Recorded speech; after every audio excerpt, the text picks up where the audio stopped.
ler aqui em Marcos, no capítulo 3, do versículo 13 ao 15, que diz assim: Jesus subiu ao monte e chamou aqueles que ele quis, os quais vieram para junto dele. Escolheu 12, designados apóstolos, para que estivessem com ele, os enviasse a pregar, e tivessem autoridade para expulsar demônios. Primeiramente, quero aproveitar a oportunidade para agradecer o pastor, que não deu tempo ontem, por ter cedido o espaço aqui da igreja, para a gente fazer o projeto do Milagre Sou Eu, Milagre é Você. Que Deus abençoe a sua vida, a sua casa, a sua família, por apoiar esse projeto que Deus colocou no meu coração. Deus te abençoe, pastor. Voltando aqui, essa passagem me chamou a atenção, porque Deus separa 12 homens, Ele escolheu, né? E às vezes, nós paramos e pensamos assim: como será que Ele resolveu escolher esses 12 homens? Será que Ele escolheu cada um pelas suas virtudes, qualidades, ou porque eles não tinham defeitos, porque eles eram 100% perfeitos? Acho que não, né? Todos esses homens, esses 12 discípulos que Deus escolheu, cada um deles eram como eu e você. Todos tinham seus medos, defeitos e suas imperfeições.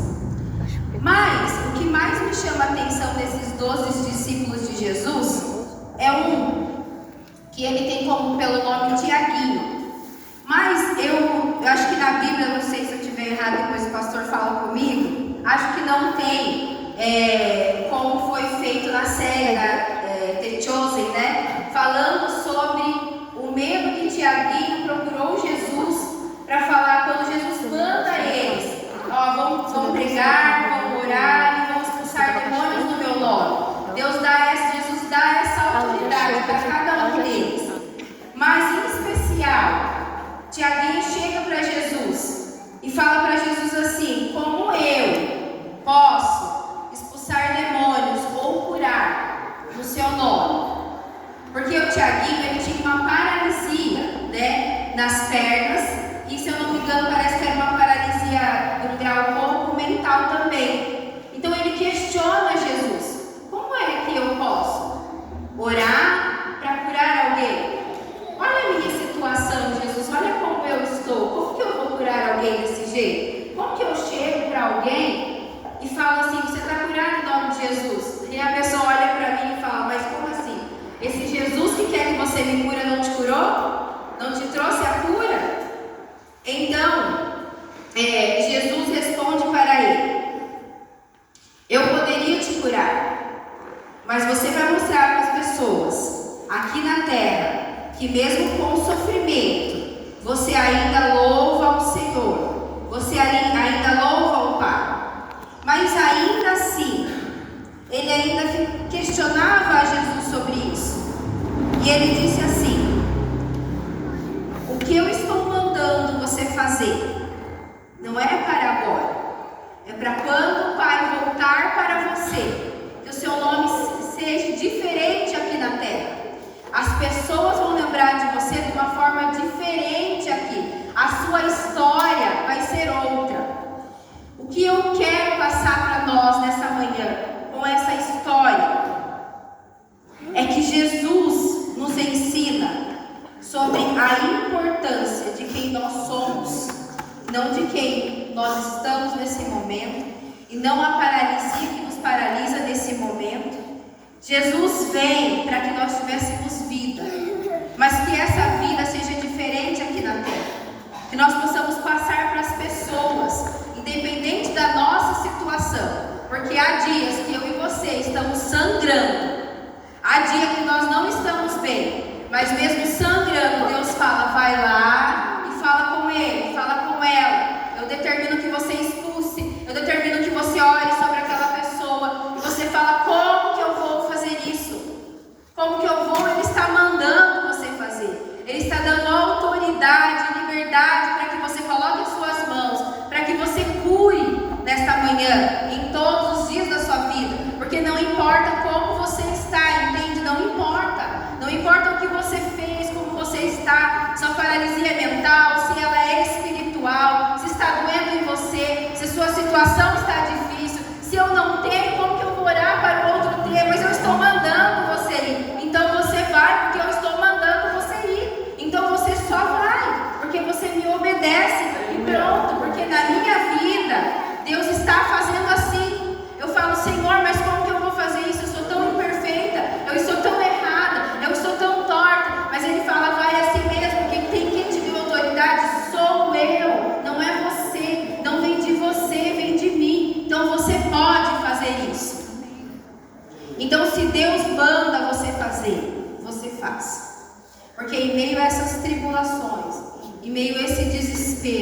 meio a esse caos, em meio a esta paralisia, Deus ainda nos honra. Deus está com cada um de nós. Amém. Não importa o que aconteça, Ele muda a situação, aleluia, a hora que Ele quiser, da forma como Ele quiser. Ele vai mudar, Ele vai falar para você: se eu quiser te curar, eu vou te curar. Mas se eu achar que o que você tem, o que está te doendo é para curar outras pessoas, como é que eu vou curar você? Se a sua dor é para curar outras pessoas, a sua dor você aguenta, porque sou eu quem te sustento, não é você. Então você continua com a sua dor, porque eu estou com a sua dor. É assim que o Pai fala para cada um de nós. E Deus vai dando esses momentos de honra. Mas não pense que porque nós temos esse momento de honra, não vamos ter humilhações, não vamos passar por tribulações. Deus vai nos honrar, Ele vai nos exaltar. Mas primeiro haverá confrontos e afrontas para isso acontecer. Se Deus falou que Ele vai exaltar, não fica aí sentado esperando Ele te exaltar. Vai fazer, vai falando, vai orando, vai expulsando, que a sua dor, Ele vai curar. Eu ando passando por algumas situações. A gente fala da gente porque a gente não pode falar do outro. Então, nosso exemplo é um testemunho para outras pessoas. É mais uma coisa que Deus vem falando comigo. Quando eu permito que você faça, é para que não aconteça de novo, é para que você resolva essa situação, mas que alguém vai chegar com esse mesmo problema e você vai falar: Jesus fez assim, assim, assim, assim. Então Ele vai fazer com você também, porque comigo Ele fez assim, assim, assim. Então com você não vai ser diferente, porque eu não sou melhor do que você e você não é melhor do que eu. Deus, Ele é um só, então não importa, Ele vai continuar a fazer. Mas para que isso aconteça, algumas coisas irão acontecer. Eu tenho passado por algumas perseguições no meu trabalho, onde eu achei que estava tudo bem, está tudo certo, eu trabalho sozinha, ninguém está me vendo, então está tudo bem aqui. Não, mas as afrontas começaram. 4 meses eu estou naquele lugar e as afrontas começaram. E eu falei para o Senhor: eu vou falar, porque eu vou falar isso, porque eu vou falar aquilo, porque eu não sou obrigada a botar esse tipo de coisa. A hora que eu peguei o meu celular para falar, Deus falou assim: você não vai falar nada. Ah, obrigada.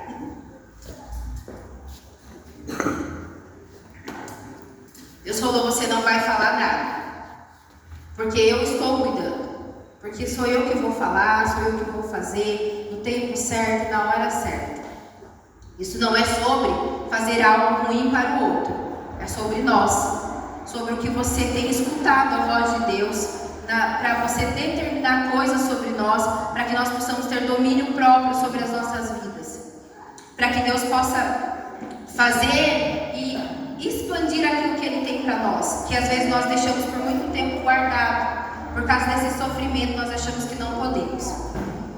Então haverá dias de confronto, dias de tormento. Mas sabe por que está acontecendo o dia de tormento, o dia de confronto? Eles não são seus inimigos. As pessoas que te confrontam e que te atormentam não são seus inimigos. Eles não são o diabo. Eles não são. São pessoas que Deus permitiu. Olha que estranho, né? Deus vai permitir? Ah, Deus não vai deixar passar por isso. Claro que Ele vai, por que não? Por que Ele não vai deixar nós passarmos por dores, por tormentos, por adversidades? Por quê? Quem somos nós para não passar por isso? Jesus passou. Jesus não teve o seu momento de dor? E por que nós não? Somos diferentes. Mas como nós lidamos com esses problemas, essas dores, essas dificuldades? Deus fala assim: eu permiti, eu deixei que os seus inimigos falassem contra você, caluniassem você não está entendendo nada, você está falando: mas eu estou fazendo, mas está certo, eu não estou errado, não tem problema, fica quieta, não tem problema que você não está errado. Porque Deus fala assim: para ter dias de glórias, para você orar, para você curar e para você expulsar no meu nome, você precisa se derramar na minha presença. E o que é se derramar na minha presença? É se calar diante das situações mais difíceis que nós vamos enfrentar. Eu não estou falando de você ir lá no açougue comprar uma carne, a carne vir estragada, você voltar lá para reclamar, né? Porque dinheiro também não é assim, né, gente? Funciona. Mas eu estou falando de afrontas. Quando alguém vem te falar alguma coisa, ou falaram que falaram de você, ou você escuta que falaram de você. Quando eu permito, quando eu entendo que Jesus transformou a minha vida, que Jesus é o centro do meu universo, que sem Deus eu não sou nada, que todas as coisas Ele faz e Ele permite acontecer na minha vida. Quando eu entendo isso, eu me calo diante das provocações que Deus permitiu que aquela pessoa fizesse. Porque você precisa entender o que Ele está fazendo na sua vida. Você precisa entender quem Ele é, quão grande Ele é nas nossas vidas. Porque se as situações adversas não chegar, como é que eu vou entender que é Ele que está fazendo e não é eu que estou fazendo? Porque eu vou explodir. A minha carne não vai aguentar. Eu vou mandar tudo para os ares. Mas porque eu permiti que diante da minha dor, e diante do meu sangrando, diante de tantas coisas acontecendo, eu ainda louvo ao Senhor. Porque eu permiti que esse Deus tão poderoso, eu entendi que essa fé precisa estar acima de todas as coisas sobre a minha vida. Quando eu entendo que Deus Ele é o primeiro sobre a minha vida, quando eu entendo isso, as afrontas vão começar, as coisas ruins vão começar sobre a minha vida, porque não vai ser só flores. Mas sabe por que Ele permitiu todas essas coisas? Foi o que Ele falou ao seu discípulo: a sua história fará diferença nesta terra. Mas quando você for, que a sua hora chegar, que o Pai vier te buscar, o seu nome vai ser lembrado diferente aqui na terra. Não vai ser porque você não curou, porque você não era curado. Vai ser porque você não é curado, você não foi curado. Você curou a si mesmo? Ele curou a si mesmo. Ele expulsou demônios a si mesmo. Ele mancava, ele sentia dor, mas ele ia com dor, ele gemia à noite para dormir, porque ele estava com dor, mas no dia seguinte ele levantava e fazia o que o mestre ordenou ele a fazer. E assim é com cada um de nós. Nós estamos com dor, vamos dormir com dor, cansados, e não importa. No dia seguinte, levanta e fala para o Pai: o que é que eu tenho que fazer hoje? Porque eu vou fazer aquilo que está determinado para mim fazer, ainda que eu esteja sangrando dele. Deus está nos dizendo hoje: não importa como você está, só me obedeça, escute a minha voz, ouça a minha voz com atenção. Não se importe com as adversidades, não se importe com o outro, se importe comigo, porque eu sou soberano, eu sou acima de todas as coisas. Se eu não entender o que Deus tem falado, tem feito, como é que eu vou fazer? Quem é que eu vou ser nessa terra? Como que nós vamos fazer para sobreviver neste mundo? Então, por isso que Deus, Ele vem em primeiro lugar. E quando Ele fala aqui, que eu dou autoridade para que vocês orem e expulsem. Hoje Ele fala a mesma coisa para mim e para você. Ele falou lá, sei lá quanto tempo atrás isso, para esses 12 discípulos que Ele escolheu. Poderia ser eu, a Silvia, o Fábio, o Israel, o Kleber, a Ju, o Pedro, a Maiara. Nós somos diferentes daqueles discípulos? Não. Eles tinham medo, eles tinham incertezas, eles tinham tudo que nós temos: aflições, desespero, e por muitas vezes desconfiaram de Jesus também. Por muitas vezes questionaram Jesus, assim como nós fazemos. E um deles ainda assim traiu Jesus. Mas nós também fazemos isso. Não somos diferentes. Então, porque Deus escolheu eles lá, hoje Deus escolhe cada um de nós, do jeito que nós somos. Você vai para fazer uma coisa, você vai para fazer outra. Você pode estar intacto, você vai lá fazer. Você está caindo, você vai lá fazer. Não importa como você esteja. Vai e faz aquilo que Jesus está mandando você fazer, porque o diabo ele veio para matar, roubar e destruir. Então ele vai falar para você assim: porque como que você vai? Como que você vai fazer isso? Olha como você está, olha o que você fez, olha como você falou, olha como você agiu. Sabe o que você faz? Corre lá, Pede para o Pai, conversa com Ele, olha Ele, que Ele vai falar o contrário para você. Vai lá e faz. Mesmo que você fez errado, mesmo que você agiu errado, mesmo que está tudo uma bagunça, vai lá e faz. Não importa, porque eu vou consertar. Porque eu vou mostrar quem você é e para quem você veio. E pode ir do jeito que você está, sangrando, porque muitas vezes nós pensamos assim: como que eu vou na igreja? Do jeito que eu estou. Primeiro eu vou ficar bem. Primeiro eu vou parar de beber. Primeiro eu vou parar de fumar. Primeiro eu vou parar de adulterar. Primeiro eu vou parar de ir numa balada. Aí depois eu vou para a igreja. Escute uma coisa: o que você está fazendo para Deus não interessa. Venha do jeito que você está, porque quem conserta é Ele. Se nós não precisássemos dele, nós já éramos todos 100%. Mas porque nós precisamos desse poder, desse amor, porque nós somos dependentes dele, nós viemos contar. Quem conserta é Ele. Amém? Fica essa palavra no seu coração. Eu agradeço pela oportunidade.